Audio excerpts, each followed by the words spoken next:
អូន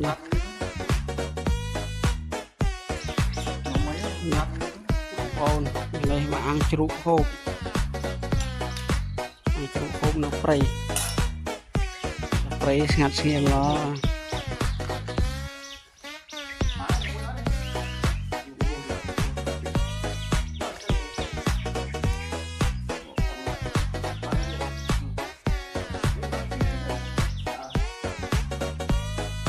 អំហើយបាទ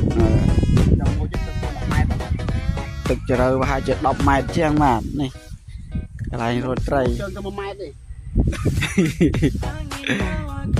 ស្មើនេះតាមផ្លូវទៅរត់នេះ